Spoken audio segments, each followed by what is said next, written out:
All right, welcome to another episode of the Panther Pad Podcast. I am General Mike Payne of the original Black Panthers of VA, National General under King Rick, and I have my lovely co-host with me, Lola Truitt. Talk to him. AKA Candy. A lot of people are questioning who am I.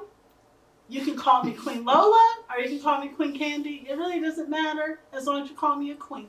There you go. So, we're going to go to a few topics, but we're going to start with the hood, the projects, the ghetto, right?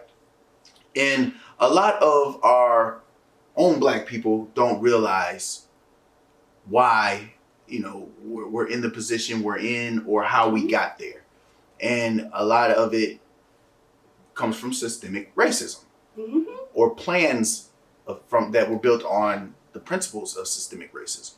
So in 1930, we had the Great Depression. You had Franklin D. Roosevelt, who came up with a pretty brilliant plan to insert what's called a middle class.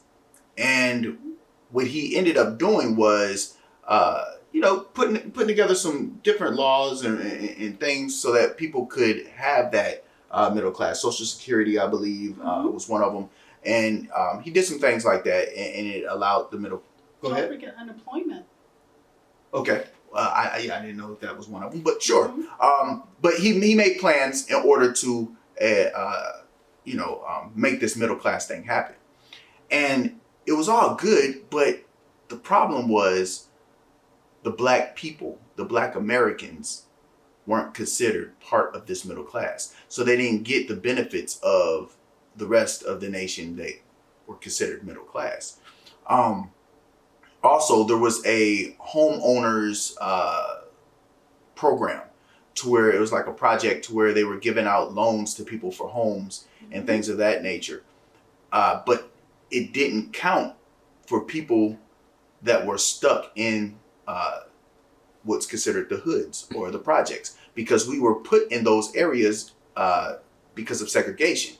So therefore, since we're put there because of segregation, that is the reason why we had redlining and things like that come up. That's what that was. That's what that was really called. So while our Black people were stuck in those areas, they counted out those areas which were marked in red that didn't get the homeowner to be a part of the Homeowner Act. Yeah. So that's a big issue. And if you look at generational wealth and you look at the stuff people have inherited, as you see some people that, this was my grandfather's house, this, that, and the other. We don't have that. Also, you're able to put your house up as collateral for businesses and different things like that, loans, whatever you want to do.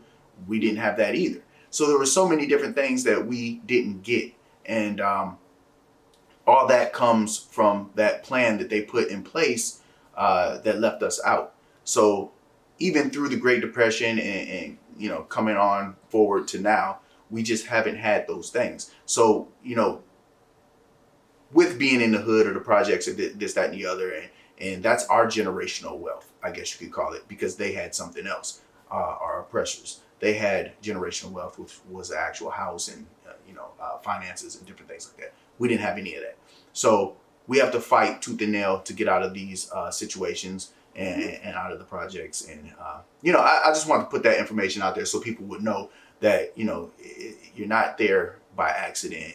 You're not there because of God's will or anything crazy. You're there because you were put there by the oppressors. So just wanted to let you guys know that information. And I thought it was something important to talk about. That's very good. Yeah. I'm happy that you brought that up. Thank you. We are going to go to the next subject. You ready? Let's get them. Let's go. So, what do we got? Well, we have a crazy teacher out in Wisconsin who decided to ask what punishment a slave should receive for disrespecting their master. What? That was some crazy shit, right? Huh. I don't know. It sounds kind of kinky for the classroom. Swear jar. But so wait, she asked the children this? Yes, they're middle school. Huh. On paper? Or she just on paper? It was on paper. Mm-hmm. What punishment what this slave received? But it supposed to be during the Mesopotamia time period. Okay. So what slave, should receive death or whatever punishment. So was it a B, C, D you can pick, or you can just come up with which one? It was a multiple choice question. You can pretty much whatever's on the paper. That's the punishment. That's so she thought she was playing Saul with some slaves. And yeah. This is insane. I don't know what makes a person that's in charge of educating our children think that this is something cool to do. Well, you actually... How are they screening these teachers? The thing about it, though, teachers are really underpaid, and there's a great saying my grandfather always used to say, those who can, and those who can't, teach. Or you get what you pay for. Exactly. They ain't paying them nothing, so whoever they can get in there. Wow. And this reminds me of a situation that we, the original Black Panthers of VA, was involved with, where they were out in Madison, what was it, Madison Trust Elementary? Is that what they were called? But anyway, it was out, good gracious, I don't even remember how far out in Virginia. There in, was it in Black? Wherever it was, the point, they were playing slave games with the children, and they were doing a Harriet Tubman game where they actually run after, they play master and slave, and they run after each other and see who can get away. The thing I don't like is how they make a mockery of what slavery is.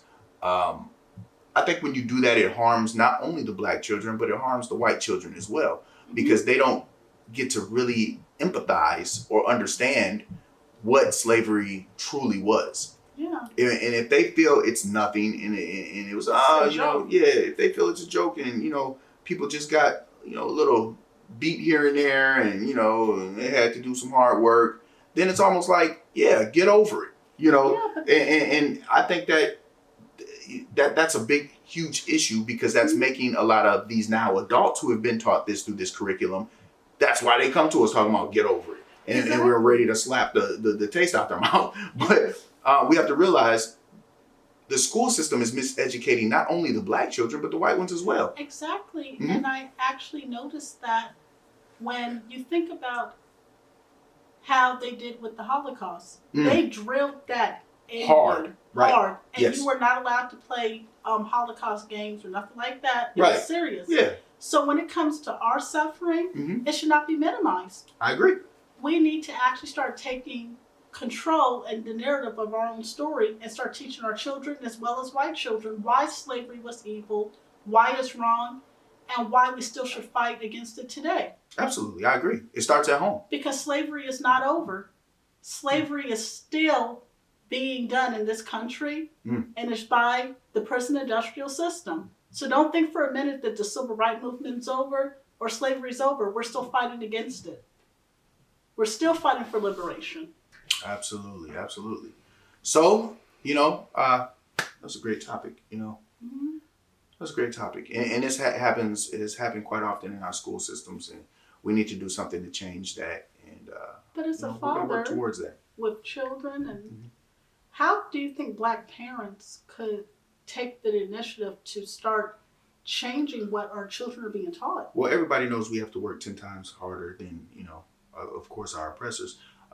We have to really educate ourselves first, and then we have to teach our children the same thing. It has to be at the home, because we're not going to get the schools to do it. I mean, we can fight for the schools to do it, but that's going to take time. So before that happens, we can't count on them to educate us. We have to educate ourselves.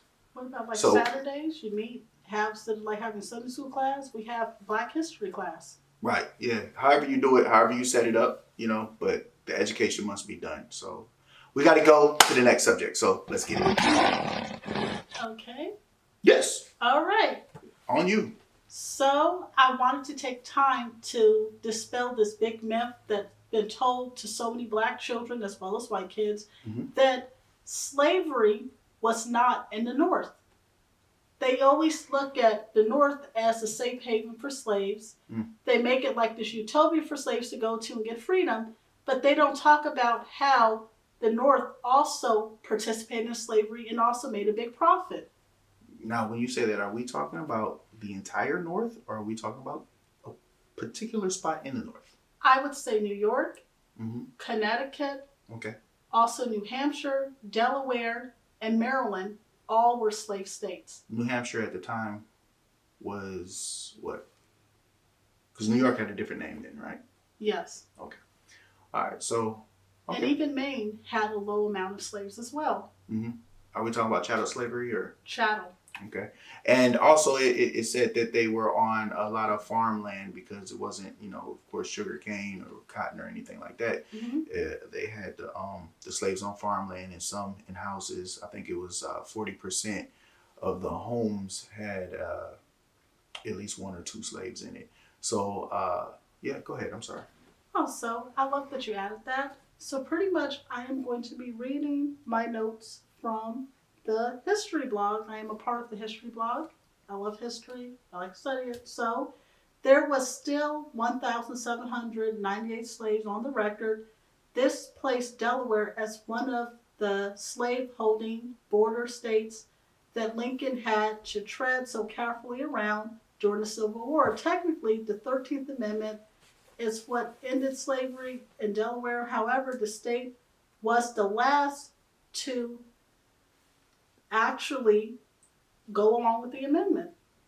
So they did not really instill the 13th Amendment, and they did not fully abolish slavery until 1901. The only non-secession state that opposed the amendment into the 20th century. Mm. So there go that lie that they said there was no slavery in the North, and there was. They tried to hold on to slavery as long as they could. Why? Because slavery was making a lot of these people money. Mm. And to lose the manpower, imagine if you had like 20 people working for you for free. Yeah, for hundreds of years. For hundreds. Because the thing about it, though, there's one thing I want to say too. Mm-hmm. We were never meant to be free. Slavery was supposed to be forever. It was supposed to have been a lifetime. And I want to say this too.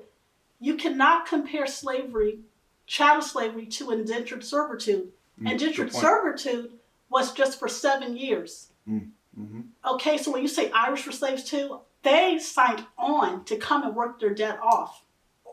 There's a difference. There's a difference. Even when we go to them trying to teach us that we sold ourselves into slavery, the slavery that was in Africa was prisoner of war or indentured servitude to work off, or they would trade criminals. You, or they were criminals, or they would be traded for guns and gunpowder, whatever the case may be. So they had no idea of what American slavery was. The term is different. It's a whole different concept. But, school will teach you that, we sold ourselves into slavery, which is but also technically they lied incorrect. As well.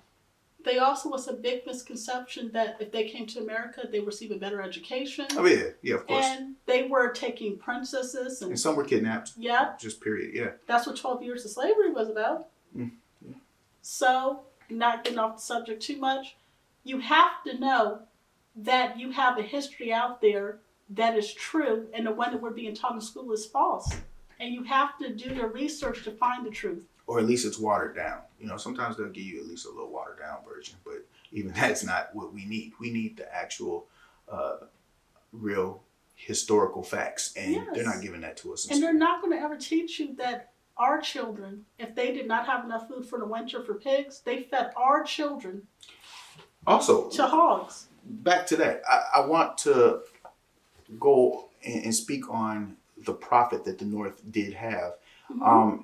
They profited, their profits mostly came from the industrial side. Mm-hmm. They, all the factories that were, especially after the cotton gin was invented mm-hmm. and different things like that, but the factories supplied the South with numerous items that, kept slavery going and whatever else would have you. So they still made their money off of slavery too. It mm-hmm. wasn't like this was just a South thing. All around the board in America, money was made off of slavery, regardless of if they, had more slaves here or less there or whatever. The profit was still made. It's the manpower. Right. It's the bodies working overnight, working all through the day to get things built. So yeah, profits were made.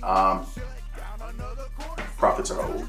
So that's all we got for today.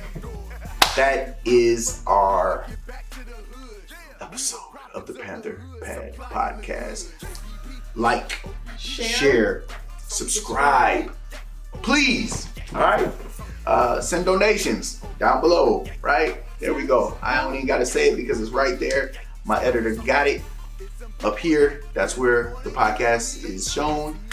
So you can go on those pages, check it out. 7:00 p.m. on Friday. And that's it. I want to say thank you for all the good love and comments that you're sending to us. Thank you for the feedback. We really appreciate that. Thank you for the support. We love it. We hope that you're getting a lot out of it, learning and just enjoying us, chilling out here in the Panther Pad. All right. So we'll catch you later. All power to the people.